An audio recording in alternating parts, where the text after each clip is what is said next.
many of us and many Batgirl fans are frustrated and annoyed that this movie is not going to come out, a movie that seems super cool, not to mention the representative aspects of it.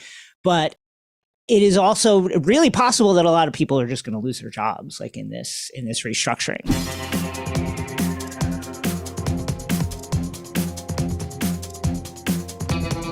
Folks, welcome to Previously On, where we talk about what's going on in the news. And the big news is Batgirl, among many other properties, has been canceled. Tuesday evening, the New York Post ran a story that the upcoming Batgirl film has been, quote, shelved by Warner Brothers. This is the film starring Leslie Grace, who you might remember from In the Heights. And the story was subsequently confirmed by Deadline, Variety, and The Hollywood Reporter. The film is reported to cost somewhere in the neighborhood of $90 million, was directed by Ms. Marvel directors Adil El Arbi and Bilal Fallah, and starred, of course, Leslie Grace from In the Heights as Batgirl and Brendan Fraser as Firefly. The film also reportedly contains a really splashy appearance from Michael Keaton, reprising his late 80s, early 90s role as Batman. J.K. Simmons also as Commissioner Gordon. This is like a star-studded movie. Mm-hmm. And it left a lot of people being like, wait, what the fuck? How do you spend 90, 80 some odd million? And it was done. It had finished shooting and was deep in post-production and had even screened. So this was a movie that people thought was done. It had been scored as well by the audience. Now, there are competing versions about what the audience scores said, but the range is anywhere from poor to good, and which is confusing because it's not like you can, there are any paucity of examples of straight up bad comic book movies coming out into the theaters in a world in which Morbius was released legitimately twice.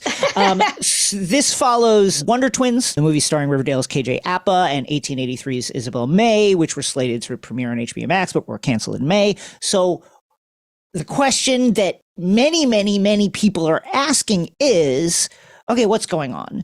According to the Post, it was poor screenings. Quote, a source says, quote, they think an unspeakable Batgirl is going to be irredeemable, and this led the studio to cut its losses for the sake of the brand. But other reports, most notably The Hollywood Reporter and Variety, make it pretty clear that the consistent theme here is some kind of tax write-down to save money. Warner Brothers has just merged with Discovery, creating the new entity Warner Brothers Discovery. This is kind of a thing that happens whenever mergers happen. And to add to that, new Warner Brothers Discovery CEO David Zaslav seems like he has come in with a mandate to just save money. So it appears the issue is money. But it is still insanely confusing. Here, Warner Brothers released a statement on Tuesday, quote, the decision not to release Batgirl reflects our leadership's strategic shift as it relates to the DC Universe and HBO Max. Leslie Grace is an incredibly talented actor. This decision is not a reflection of her performance. We are incredibly grateful to the filmmakers of Batgirl and Scoob also getting shelved in this, Holiday Haunt and their respective casts, and we hope to collaborate with everyone again in the near future. Unlikely. Adil and Bilal, who were celebrating Adil's wedding in Morocco, responded via Instagram, quote, we are saddened and shocked by the news. We still can't believe it. As directors, it's critical that our work be shown to audiences. And while that film was far from finished, we wish that fans all over the world would have the opportunity to see and embrace the final film themselves. Maybe one day they will, inshallah. They follow with praise for the cast, and finish with, in any case, as huge fans of Batman since we were little kids, it was a privilege and an honor to have been a part for the DCEU, even if it was for a brief moment. Batgirl for life. Adding more spice to the stew, other Warner Brother films have disappeared from HBO Max, according to a Variety article from Wednesday. Moonshot, the remake of Witches by Robert Zemeckis, and An American Pickle from Seth Rogen have all been pulled from the streamer. It's not atypical for movies to come and go from streamers. That happens all the time as IP rights holders switch ownership. But usually the changes are announced in advance, so this is a little bit mysterious as to why this happened. And also, multiple stories that have come out today have noted that, most notably in the Wrap, which, take it with a grain of salt about the Wrap, but apparently there is a lot of talk that HBO Max is going to go through a restructuring with anyone that has a redundant job now that Discovery has been rolled into HBO Max being let go. And this is a thing that everybody's expecting. Rosie, your thoughts? I mean, the whole thing is very, like you said, I think you make a really good point to just remember these things happen when mergers happen. Yeah. Right. But we have lived through an age where we have seen many huge mergers, specifically Disney mergers. Right now, this is definitely one of the publicly messiest mergers that we've seen. It seems like the Batgirl directors did not find out very far ahead of, if ahead of at all, the public announcement of this news. There is a lot about this that seems confusing, especially because a lot of the original response to the Batgirl news was, why don't they just send it to HBO Max? But this was a movie that was meant to be made for HBO Max. And this seems to be the issue. There's been multiple reports, and this comes to those original, the strangest thing about American Pickle, which is Moonshot, which, by the way, I love. I would say go and watch it on HBO Max. It's not there anymore. Now you can just rent it, I guess, because they want you to pay for it. Yeah, I should say this whole thing is as much as you can, if you can, buy physical media. That's buy stuff. It is. Buy stuff. No, it is. Because I'm not going to lie, so Moonshot, for example, I love physical media. I have VHS collection. I have a ton of DVDs and Blu-rays, CDs, vinyl. I love it. It makes me happy to know that I own it. We've always got to remember video games, especially video games. You're essentially leasing anything that you purchase digitally from a company who can withdraw the rights to it at any time. They can't come to your house and knock on the door and make you give back a VHS or a Blu-ray. And this really made me think of this because I actually loved that movie Moonshot. It was it's Cole Sprouse and Lana Condor, and it was just so charming and weird and this really sweet utopian vision of the future. And I was really thinking, like, this was a movie that I would buy on DVD. Like, I would watch this again. This is like a cute comfort movie. But all of those movies were HBO Max originals. And this is where it becomes very interesting. It seems as if, coming from reports, Zaslav doesn't see the need to be making as many movies to put on HBO Max. He's very interested in putting out movies theatrically. So the notion of HBO Max original movies and how much they cost, like Batgirl, seems contradictory to the way that he wants to spend money in the company. We should add that Zaslav seems very interested in rebuilding the HBO brand as and the Warner Brothers brand as a studio, and that in the past, when in a bid to build up the subscriber base, Warner Brothers had decided to release movies concurrently on the streamer.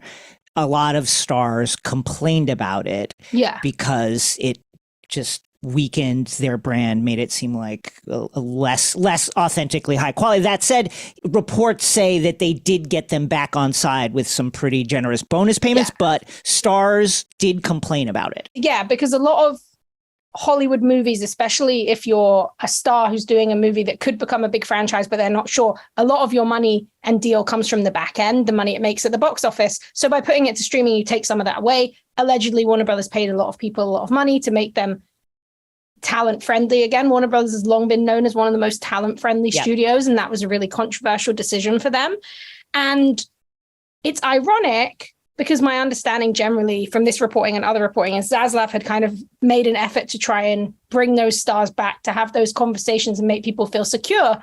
But these choices at this time do not seem to add any kind of security to the idea of working with Warner Brothers, in my opinion. I mean, one of the biggest questions people have been asking about, so Batgirl was part of an inclusive slate of DC movies. The idea was they were going to be smaller movies that would debut on HBO Max. There was Batgirl and there was Blue Beetle.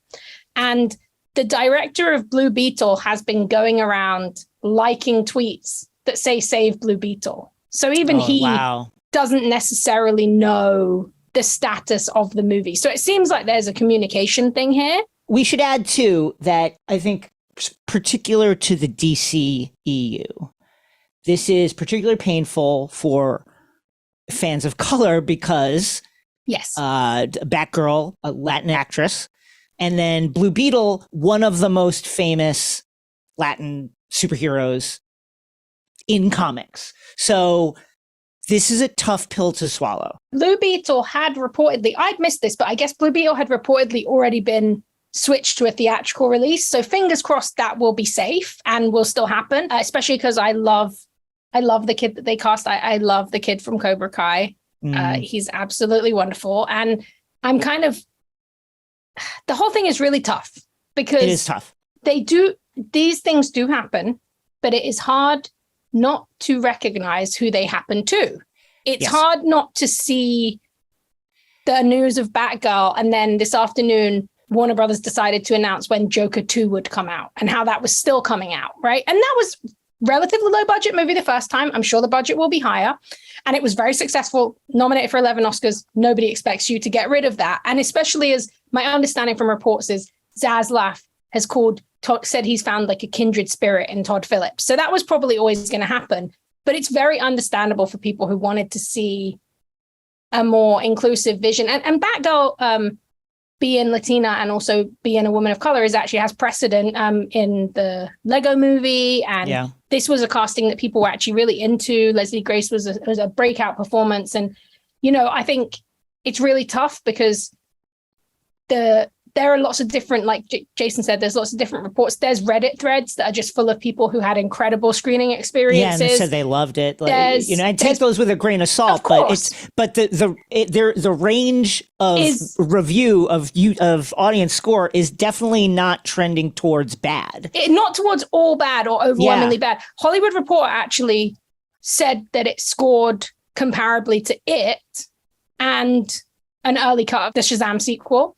So it's very interesting because I think that it is more to do with this notion of a write-down, which is very normal Hollywood business. But it's quite unusual for it to happen in this way, where you would shelve a movie, or two movies in this case, because Paul Dini, the famous comic creator and Batman the Animated Series co-creator, he was writing Scoob Holiday Haunt, which by the way sounds like amazing. I actually really like the first Scoob movie. I thought it was very cute. I love Scooby-Doo. And he was saying, why would you shelve a film that's 95% done that would have a viewing window from Halloween all the way to Christmas? So there's something there that business-wise is confusing. But this investor call that's going to happen the day after we record this on Thursday, that will likely answer some of our questions. Our sources have sort of laid out a reasoning, which is that there is a limited window to write down these movies, and that doing so allows them to basically say like a act of God that they can't monetize these movies, and therefore all of the budget can be taken off the books. Again, that's just things that we've heard. It would not explain, to your point about the stuff that is getting made, for instance, why the Flash starring Ezra Miller, who still a fugitive at the time of this recording for what are very troubling allegations, is apparently still going to come out June 23rd, 2023. There's just a lot of questions. I think a lot of people, the Flash is coming very much to the forefront. Something the more hopeful side that I saw, which I thought was a very interesting point, was the idea that maybe the reason Batgirl, before all of this reporting happened, so 24 hours ago, it's been a wild couple of days. It's been a wild 20. It's been really crazy. At first, people were like, well, maybe they are going to be folding her in to the Flash. And that's why they're going to use that footage to make the movie less about Ezra, because the rumors about the Flashpoint movie would introduce a new Justice League. We know that they have cast a Supergirl, and the idea was it was going to be this younger, cooler, led by Supergirl and Batgirl. That is one of the versions of, the super team that everybody loves, very big canon in the comics. So that was very much the expected way that this was going to go. I don't necessarily understand how you do that when you scrap the Batgirl movie. Yeah. And I'm assuming that you will rely heavily on contracts if you need people to appear. But yeah, I think the Flash thing is the reason that people are feeling hurt by this. Because it seems pointed, And it seems to be moving away from an era that people were really excited about with DC, which was more diverse heroes, more inclusive versions of heroes, different versions of heroes, because it's the multiverse, you know, that's what Flashpoint is. So yeah, it's going to be a very interesting week as we kind of see what the fallout of this is and how it will affect the vision of the DC movies going forward. You mentioned that earning call, which is going to hit August 4th, Thursday, August 4th. We are currently recording this on Wednesday. That will tell us a lot. And, you know, according to that Wrap article, Warner Brothers Discovery, according to the Wrap again, plans to lay off 70% of its development business. So along with the fact that many of us and many Batgirl fans are frustrated and annoyed that this movie is not going to come out, a movie that seems super cool, not to mention the representative aspects of it. But it is also really possible that a lot of people are just going to lose their jobs, like in this restructuring. I think that's really the bummer. Like Warner Brothers specifically actually has a history of taking in and buying and other companies and this happening under that banner. And then obviously AT&T, that merger where it was happening to Warner Brothers. And now it's happening to Warner Brothers again through this Discovery merger. It's very interesting. I think one of the things that I didn't really see coming, and I hope David Zaslav is not listening to this because I'm not trying to give you any ideas, but I think something that a lot of us were worried about as comic book readers, as people who go into the comic shop, who buy comics, when a merger like this happens, the assumption and fear immediately becomes, how much does this person value the comic book business? How much do they understand that the business of comics is a big part of creating the films and the TV shows and your IP, right? And I definitely would have thought that we would have been seeing massive, devastating DC layoffs and restructuring, like DC Comics, before we saw it happen at HBO Max or with DC movies. So I'm really happy, and I'm hoping everyone at DC Comics keeps their job because I think this editorial team is amazing. Marie Javins is just killing it. But I'm surprised to see it hit the movie side first, because we always worry about what's going to happen to the comics, but I didn't really see this coming. We should add to that, like streaming it's been an incredible run, like 8-10 year run of just like spending as various Constant streaming growth. platforms have looked to stock the shelves in order to draw consumers in. And surely that era is over. Netflix, of course, famously took a major hit in recent months with their stock dropping and for the first time ever, subscribers leaving the platform. CNN Plus was launched and then died like later that same afternoon after it was launched. David Zaslav again. Yeah, not to mention the fact that, you know, with Russian sanctions, the war in Ukraine, China increasingly like at odds with the West, there's a fragmentation in the content kind of pool of money happening now. And so it seems like everybody is just getting ready for a write down, and we're in it now. Yeah. So hopefully, again, the people who lose their jobs manage to get by. It's going to really suck. Nobody wants to see that. And we will see what happens next, Rosie. Yeah, next week is going to be an interesting follow-up. It's going to be a really, really interesting week.